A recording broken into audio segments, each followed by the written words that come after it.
Hey everyone, welcome back to my YouTube channel. In today's video, I'm going to teach you the short questions of chapter number 14, second year.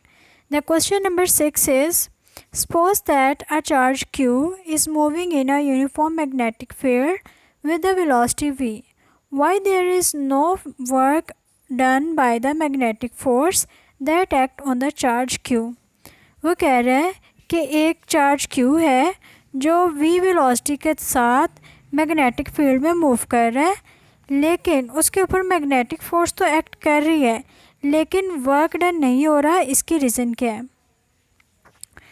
Reason क्या है? The magnetic force acting on the charge particle q is given by, ये हम पहले भी formula पढ़ चुके हैं, F is equals to q v cross b।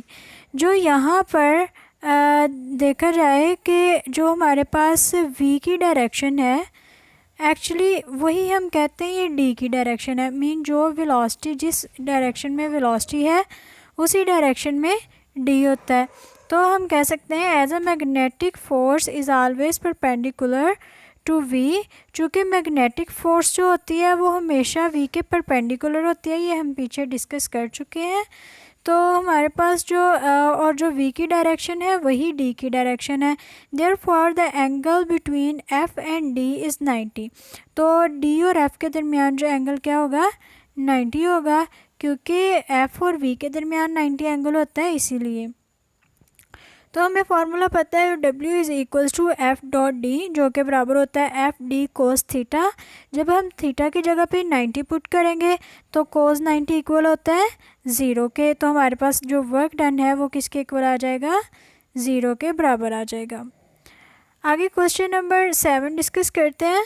If a charge particle move in a straight line through a some region of space, can you say that the magnetic field in the region is 0? क्या वो कह रहा है कि एक charge particle है वो straight line में मूव कर रहा है, किसी भी स्पेस के रीजन में वो स्ट्रेट लाइन में मूव कर रहा है। आप क्या ये कह सकते हो कि वहाँ पे मैग्नेटिक फील्ड 0 होगा? नो, इट मे और मे नॉट बी ज़ीरो। जब चार्ज पार्टिकल मूव कर रहा है तो उसके जो मैग्नेटिक फील्ड है वो ज़ीरो हो भी सकता है और नहीं भी हो सकता है। रीज़न क्या है कि हमने फार्मूला पढ़ा है F is equals to q v cross b, जो कि बराबर होता है q v b sine theta n cap. अब हम डिस्कस करते हैं ज़ीरो हम कब कह सकते हैं कि मैग्नेटिक फील्ड ज़ीरो होगा या मैग्नेटिक फोर्स जो है वो ज़ीरो होगी। मैग्नेटिक फोर्स जो है वो ज़ीरो होगी if b is equals to zero, जबकि b ज़ीरो के इक्वल हो, या फिर जो थीटा है v और b के दरमियान वो ज़ीरो हो, या फिर v और b के दरमियान जो थीटा है वो 180 हो। मीन अगर theta is equals to zero है तो क्या है? Charged particle moves parallel to the magnetic field. जो चार्ज्ड पार्टिकल है वो मैग्नेटिक फील्ड के बिल्कुल पैरेलल मूव कर रहा हो, और दूसरी कंडीशन क्या है? या तो वो उसके ऑपोजिट मतलब एंटी पैरेलल मूव कर रहा हो।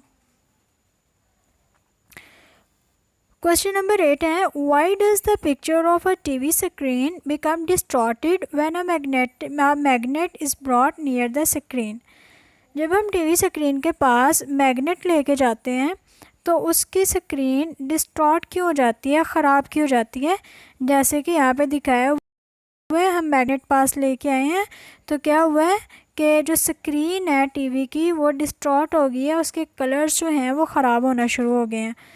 रीज़न क्या है? We know that the picture on the TV screen is form due to beam of electron. ये हमें पता है, हमने CRO पढ़ा था, तो वो भी स्क्रीन के बारे में था कि उसमें स्क्रीन के ऊपर प्लॉट ग्राफ कैसे प्लॉट होता है। वो एक्चुअली बीम ऑफ इलेक्ट्रॉन से बन रहा था।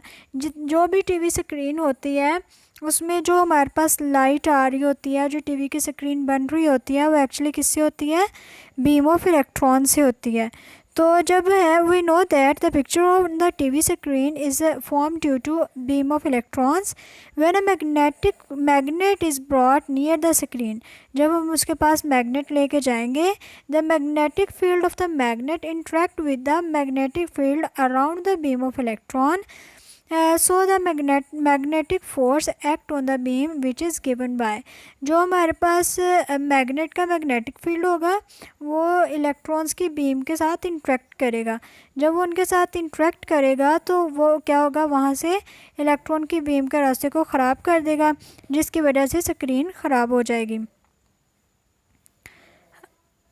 और हमने फार्मूला पढ़ा है F is equals to q v cross B, इसके अकॉर्डिंग ये होगा।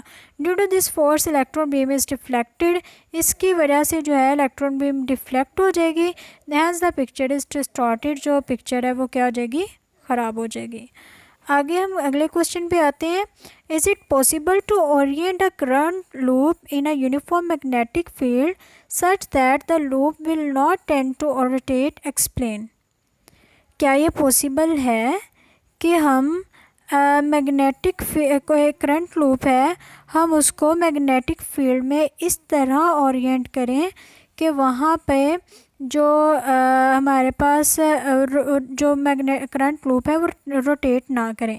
लेट्स से ये मैग्नेटिक फील्ड है, ये उसका नॉर्थ पोल है और ये उसका साउथ पोल है।